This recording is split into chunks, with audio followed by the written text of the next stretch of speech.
किसी भी देश और समाज के लिए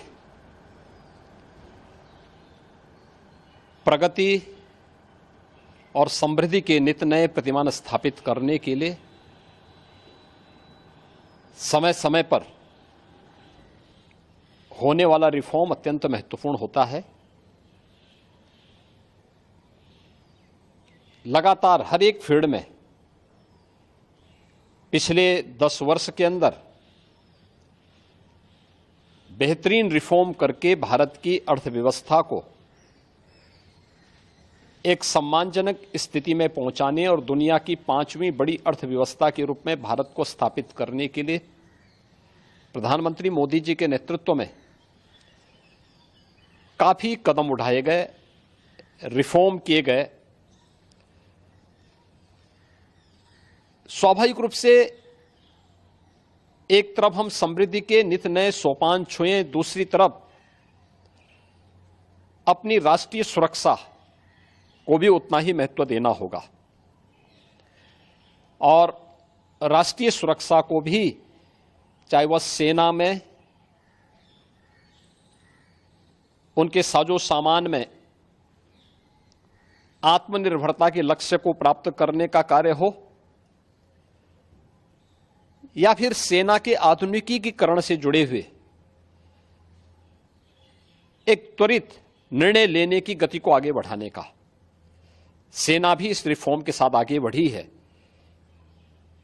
आज अत्याधुनिक फाइटर विमान भारत की सेना के पास हैं। Defence manufacturing corridor Uttar Pradesh और तमिलनाडु में विकसित हो रहा है। उत्तर प्रदेश में ही हमारे डिफेंस कॉरिडोर में 6 नोड में हजारों करोड़ रुपए का निवेश आया है।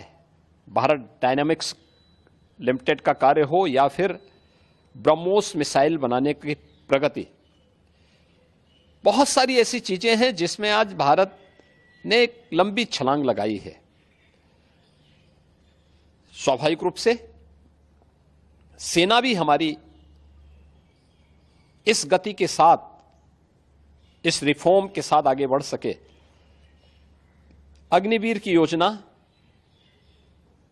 भारतीय सेना में इसी उद्देश्य से आगे बढ़ाई गई है। युवाओं के मन में एक उत्साह है। 10 लाख अग्निवीर भारतीय सेना के अग्निपथ के मजबूत जवान के रूप में अपनी सेवा देने के लिए आगे बढ़ रहे हैं।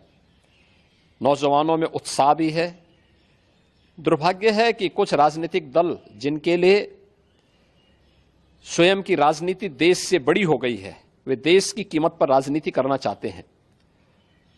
उनका काम ही है कि हर रिफॉर्म वाले कार्य को, हर प्रगति वाले कार्य को, हर समृद्धि वाले कार्य में टांग अड़ाना, अनावश्यक व्यवधान पैदा करना, गुमराह करना, भड़काने की बयानबाजी करना और लगातार उनके द्वारा इस प्रकार के कृत्य किए जाते रहे हैं।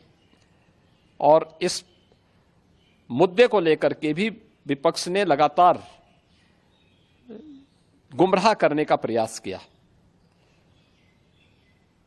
आज अग्निवीर में जहां युवा भर्ती हो रहे हैं, एक ट्रेंड युवा अग्निवीर की सेवा को पूरा करने के बाद उन्हें सेना में भी अच्छा अवसर प्राप्त होने वाला है।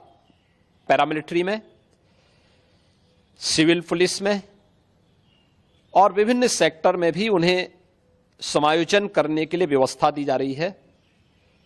बीएसएफ ने, सीआरपीएफ ने, सीआईएसएफ ने, अन्य तमाम हमारे जो पैरामिलिट्री हैं, उन्होंने भी इस बात की घोषणा की है और उत्तर प्रदेश सरकार ने भी इस बात को कहा है कि अग्निवीर की योजना जैसे आगे बढ़ती है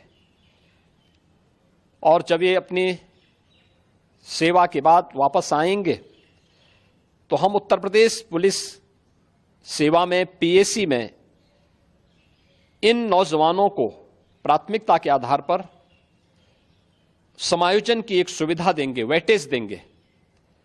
उनके लिए एक निश्चित आरक्षण की सुविधा हम अपनी सेना, अपनी पुलिस में उपलब्ध करवाएंगे। एक ट्रेन मैन पावर हमें मिलेगा, अनुशासित युवा हमें मिलेगा और इसका लाभ राज्य लेने के लिए पूरी तरह हम लोग प्रतिबद्ध होंगे कि उन ट्रेंड युवाओं को हम आगे बढ़ा सकें।